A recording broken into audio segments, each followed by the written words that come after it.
Hello, hello. Welcome back to Yoga with Paige. I am Paige, and today on Tutorial Tuesday, we are talking about my good friend Malasana or Garland Pose.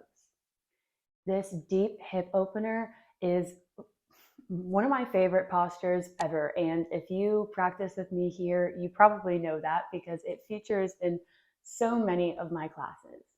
It has so many benefits, and I'm excited to dive into this one. Posture is such a versatile transition. I find myself flowing in and out from so many different postures. But normally we would have our feet hip width apart, facing forward. So the first thing that we want to do is turn our toes to the corner of the mat. So we start to sink down here. And this posture is going to look so different on every body, depending on your anatomy, how open your hips are, if we're a little tight. So if your heels don't reach the mat, that is totally fine and perfectly normal. We will go through a few modifications to help make this pose more accessible for you in just a little bit. But we're going to look at the alignment first. So toes point out to the corner, toes, a little accent there. Toes point out to the corner. Sink the hips down. So we're really thinking about pressing the pelvis down as we lift up through the crown of the head. So we get this really nice long spine. We want to roll the shoulders down and back. We have the knees pointing upward and back. So we're trying to kind of externally rotate the legs here, trying to reach them backwards to fully open the inner groins. We generally have our traditional Malasana, hands at heart center, taking the tops of the arms or the elbows and gently pressing on the inner thighs to help yourself open and lift. So we're lifting up, pressing down, and sending out. It is a full body active pose. And then once we find our position here, we try to release some tension in the hips. So as we're sending them down and the knees out, breathe, and we try to relax. There are so many benefits to this posture, and that is why I love it so much. Also, it just feels good. We stretch the hips, the groins, the adductors, which are the inner thighs, the ankles, the back torso, the lower back. We strengthen the ankles, the feet, hips, legs, the spine, and the shoulders, and the arms as we lift everything. Because we are so open in the groins, this is one of the best postures to strengthen the pelvic floor. And because we are dealing with the base of the spine, this lower area, we open and activate the Muladhara, the root chakra, and the Svadhisthana, the sacral chakra. So this posture brings about emotional balance, and it also can help boost your mood. In my Western culture, we sit all day a lot at a computer, at a desk, maybe even just at home. So this is one of the amazing postures that help counterbalance all of that. So we release a lot of the tightness and stiffness that happens in our hip flexors and our groins from sitting in one posture all day, compressing the legs together. It helps open them up and releases this right here, just all this area. So it helps improve our posture, and it can even help reduce some back pain, some lower back pain, if it's not super chronic, just mild stiffness, tightness, things like that, with the lengthening of the spine and the opening of the lower hips. So this is a great posture, even if you don't want to do a full yoga practice after your long day at work. If you just sink those hips down and hang out in this pose, even while you watch TV for 2 to 5 minutes, you will feel such relief. I highly recommend you give it a try tomorrow. As this posture is a heart opener as well as a hip opener, it can help improve lung function, and it increases the joint range of motion of the ankles and the hips. So practicing this posture can help you reach postures like full lotus, where we are dealing a lot with the internal rotation of the hips. Also traditional squat pose. So coming from Malasana, if we are okay here and we have our feet fully on the mat, we can now practice full squat posture.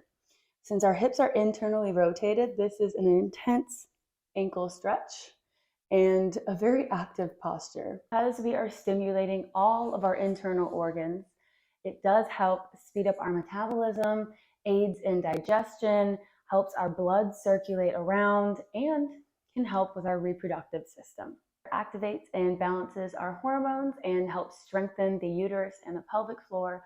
This posture is great for ladies in your third trimester of pregnancy, not so much in the first or second, but great for that third trimester. It can also help relieve urinary inconsistency, mild, not severe, pain from sciatica or lower back pain, and just the general spine and back hip tightness.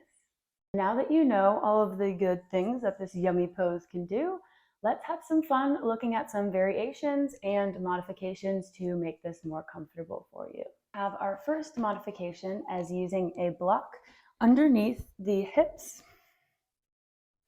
We can help ourselves kind of understand what this pose feels like in the body and make it more accessible until we can lift ourselves off and not need the block anymore. So we can rest and open from here. If we're having trouble reaching our heels to the ground, no worries. We can always place a folded blanket underneath our heels to help lift them up, and we can sink our pelvis down a little bit more. We can also play with some fun arm variations. So instead of our traditional hands to heart center, Anjali Mudra, we can place our fingertips on the mat, reaching for the fingers as well as sending the pelvis down, really opening up through those inner groins. And find a side bend, reaching one arm up. We can extend this by taking a bind and sweeping that arm behind the back, trying to reach for the hands.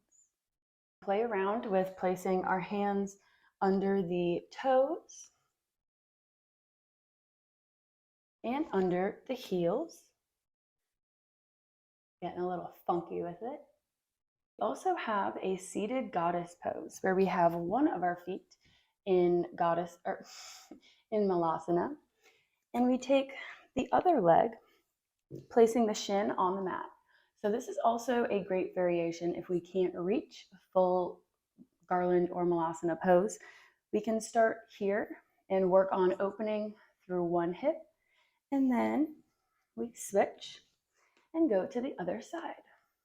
We are super advanced in this pose, which I am not yet. I am not there yet, but we can wrap our arms around and try to reach a full bind. It would be still having a nice straight spine as our feet would be in together. As you can see, I am not there yet, but that is what it would generally kind of look like. This pose is pretty accessible for everyone. The only ones who should not practice this posture is anyone that finds major discomfort or pain.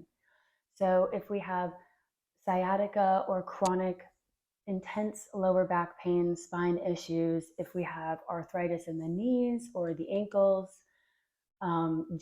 extreme joint stiffness, don't practice. Or if we are recovering from surgery in any of the major areas, which is almost the whole body. So the wrists, elbows, ankles, rib cage, shoulders, the hips, the groins, the knees. Just if it does not feel good to you, this posture is supposed to be a very feel-good, grounding, connecting pose. So if you're finding yourself very uncomfortable, even after working through some of these modifications, then we can just skip this posture and work through another one instead, like bound angle, which I can link that tutorial here for you, as that was 2 weeks ago, our tutorial Tuesday. So I hope we were able to find some love for this posture in your body today. It is one of my favorites. And if you practice with me, you will see it come up time and time again in our classes. But always remember to listen to your body and don't do anything that does not feel good. Thank you for tuning in, and I hope to see you for next week's Tutorial Tuesday. Let me know if you have any poses that you don't fully understand or that you would like to dive a little bit deeper into, and we can make that happen and go through this journey together. So I will see you on the mat very soon, my friend.